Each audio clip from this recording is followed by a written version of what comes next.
Safe bang mag-take ng paracetamol while taking isotretinoin? So ang mga sunusunod ay pwede nating sundin as a guideline for taking paracetamol habang naka-isotretinoin tayo. So for the dose, I allow patients to take paracetamol while on isotretinoin provided na ang paracetamol nila ay nasa 500 milligrams and they can take this every 4 to 6 hours for pain or for fever. So in terms of duration naman, I advise the patient that they can take paracetamol up to 3 days and if may fever pa rin kayo up to 7 days, pwede rin naman po. Pero guys, pag may lagnat po tayo, kailangan magpa-check po talaga tayo sa ating mga infectious doctors, no?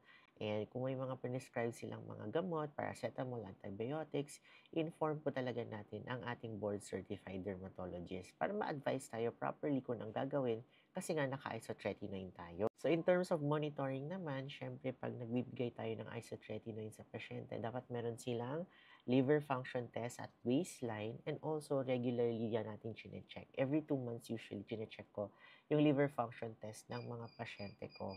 And pag mag-iinom tayo ng mga paracetamol, ng mga medications na name-metabolize sa ating liver, very important na ma-inform natin ang ating board-certified dermatologist if tayo ang nagtitake ng isotretinoin. Especially guys, if meron na tayong mga certain elevations or may mga konting elevation sa ating liver function test, magpaalam muna tayo sa ating board-certified dermatologist bago tayo mag-take ng paracetamol or other medications while taking isotretinoin. Kasi guys, yung paracetamol na may metabolize din po siya sa liver.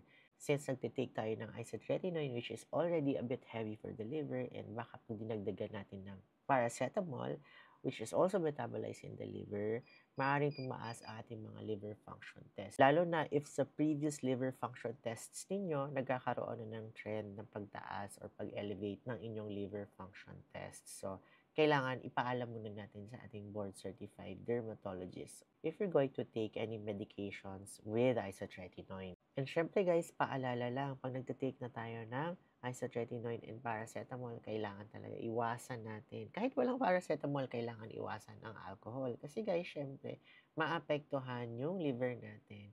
Since umiinom na tayo ng isotretinoin, and then kung sakali uminom pa tayo ng paracetamol, and pag sinabayan pa yan natin ng mga alcoholic beverage drink, baka magkaroon tayo ng problem with our liver function test. So for precaution guys, no, if in-advise ang pasyente na mag-take ng paracetamol ng kanyang infectious doctor and medyo mataas or may trend ng pag-elevate ng liver function test niya, usually I stop the patient's isotretinoin and allow the patient to take the paracetamol para hindi magkaroon ng further increase ng kanyang mga liver function tests. And also guys, and for additional precautions, kailangan ma-identify or ma-recognize natin if ever nag-develop tayo ng mga symptoms ng liver toxicity. So nandyan yung nausea, vomiting, fatigue, jaundice, or yung yellowish discoloration ng ating balat and yung mata, yung white ng mata natin parang nagiging yellow siya.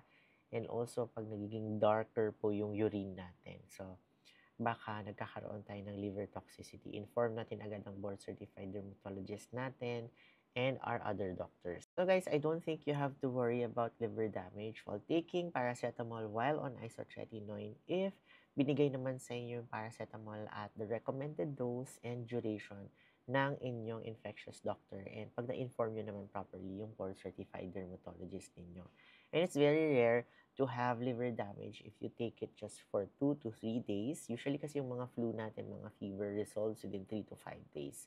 So yung hepatotoxicity or liver damage, very rare naman yan nangyayari pag nagtitake ng paracetamol. Usually, tumataas yung risk pag tumatagal yung pag-take natin ng paracetamol. If we're taking paracetamol for more than 10 days already and sobrang taas ng dose and yung frequency ng ating pag-take ng paracetamol. And if meron na tayong mga existing liver condition, if medyo marami tayong tinitake na hepatotoxic medications and medyo malakas din tayo pag-take ng alcohol, then tumataas po talaga yung chance natin ng liver toxicity or hepatotoxicity while taking paracetamol. Alright guys, so yun. I hope this helps. For more acne tips, follow me and Basta Acne DMD. Bye!